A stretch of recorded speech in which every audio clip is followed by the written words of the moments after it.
Company का नाम TAFE है हमारा।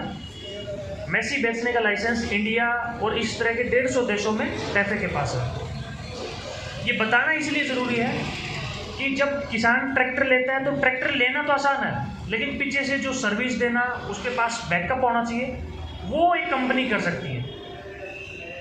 तो आप पाओगे कि हमारा लगभग हर 30-40 किलोमीटर पे आपको कोई ना कोई डीलरशिप मिलेगी, कोई ब्रांच मिल जाएगी, कोई ना कोई आपको सर्विस सेंटर मिल जाएगा।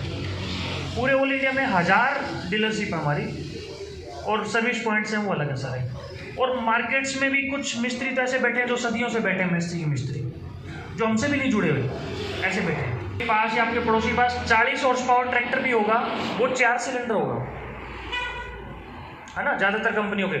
और आप हमारे देखोगे 18 से लेकर 58 तक, 75 हॉर्स पावर तक हम 3 सिलेंडर देते हैं 90% ट्रैक्टर। कारण उसका यही है कि 3 सिलेंडर इंजन में जो डिजाइन बनता है, जो एडजस्टमेंट बनती है, वो 4 सिलेंडर में नहीं बन सकती।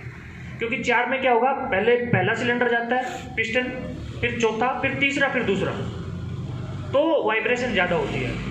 3 सिलेंडर में आपको हम सेम हॉर्स पावर बना के देते हैं। अब अगर कोई दूसरी कंपनी वाला भाई बोलता है कि भाई नहीं, आपका तो ये 58 हॉर्स पावर है और 3 ही सिलेंडर है, मेरा 58 है, 4 सिलेंडर है, मेरा वाला ज़्यादा ताकत बनाएगा, तो वो गलत फहमी है। सरकार ने हमें 58 हॉर्स पावर की सर्टिफिकेट दी है, सरकार ने उनको दी है। अगर मैं भी कहूँ कि भी वो नहीं 58 का नहीं 55 का है, तो मैं भी गलत हूँ। तो जो सरकार ने सर्टिफिकेट दी है उतने हॉर्स पावर का ट्रैक्टर है। हमारे वाला 3 सिलेंडर वो 58 बनाएगा, वो 4 बनाएगा 58।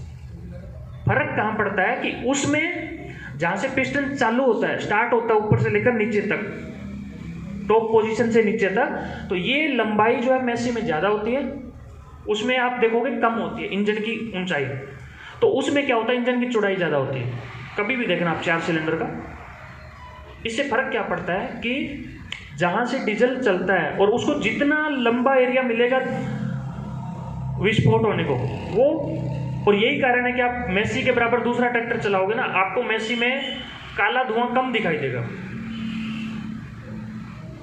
उसके 2 कारण, एक तो ये कि उसकी लंबाई, जैसे आप घरों में पहले भी दूध बिलोते थे, तो वो जो लकड़ी जो हम डालते हैं, वो जितनी लंबी होगी उतना ज़्यादा बढ़िया मक्खन निकलेगा। और अगर ऊपर ऊपर वो यूं करती रही तो खाली झाग बनाती रहेगी। सेम उदाहरण है। तो सिम्पसन के इंजन हमेशा ज़्यादातर हम 3 सिलेंडर में देते हैं, जिनका बोर लेंथ ज़्यादा होता है, बोर स्ट्रोक, और चौड़ाई कम होती है। दूसरा कारण होता है कि आप जब भी दूसरा ट्रैक्टर देखते हो, आप ध्यान से देखना, एक पाइप नीचे निकली होती है, कोई रबड़ की निकाल देता है, कोई लोहे की निकाल देता है, और उसमें से ना ऑयल गिरता रहता है बूंद बूंद।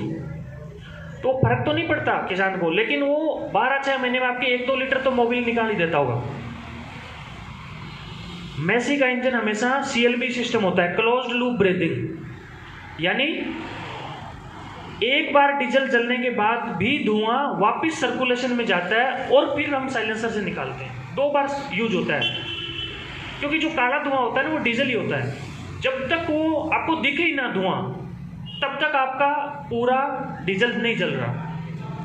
तो मैसी का इंजन हमेशा बंद मिलेगा आपको। CLB सिस्टम होता है, चाहे वो 1035 हो, चाहे स्मार्ट हो, चाहे जोन सा भी हो। दूसरी चीज होती है कि बहुत सारी कंपनियां क्या करती हैं, क्योंकि रेट का बहुत बड़ा चक्कर है। किसान को क्या है, ट्रैक्टर बड़ा भी चाहिए और सस्ता भी चाहिए। तो दूसरी कंपनियां फिर क्या करती हैं कि इन्हीं चीज़ों में से कुछ कॉम्प्रोमाइज़ हो जाता है, तो आपको हमारे वाले से दूसरा ट्रैक्टर 15-20 हज़ार सस्ता भी मिल जाता है। जैसे कि आप दूसरी कंपनी में 50 हॉर्स पावर ट्रैक्टर लेने भी जाओगे तो भी पिछला हिस्सा सादा मिलेगा। पिछला हिस्सा जहाँ पे कड़ा पिनियन लगा होता है, दोनों टायर लगे होते हैं, वो सादा मिलेगा। जबकि 50 हॉर्स पावर जिस भाई के पास है, वो ओवरलोड चलाएगा, चाहे या तो वो बड़े हल चलाएगा, बड़ी ट्रॉली चलाएगा, बड़ा काम करेगा। और जैसे वो बड़ा काम करेगा, वो 1 साल के अंदर अंदर या तो गियर बॉक्स तोड़ लाएगा या पिछला हिस्सा तोड़ लाएगा। हमारे जितने भी बड़े ट्रैक्टर हैं, 241 से बड़े, 7550, 9000, 9500, 50 में भी आता है, 58 में भी आता है, स्मार्ट है, सारे ट्रैक्टर हम पिछला हिस्सा प्लेनेटरी ड्राइव के साथ देते हैं। वो उधर लगा हुआ है। उसमें क्या होता है कि जैसे आपका ये पिछला हिस्सा है, यहाँ पर दोनों टायर लगे हुए हैं, ये कड़ा पिनियन है। तो होता क्या है कि जैसे ही आपका टायर कीचड़ में फंस जाता है, उधर से इंजन घुमाने की कोशिश करता है, क्योंकि वो तो गियर लगा हुआ घुमाएगा ही। इधर टायर आपका फंसा हुआ है, तो सारा जोर कहाँ से लगता है? यहाँ पे लगता है, कड़ा पिनियन पे। तो कड़ा पिनियन टूटता तो नहीं है, पर क्या होता है कि 5-6 बार बाद आप जब सर्विस करवाने आओगे ना, तब जो कड़ा पिनियन खोल के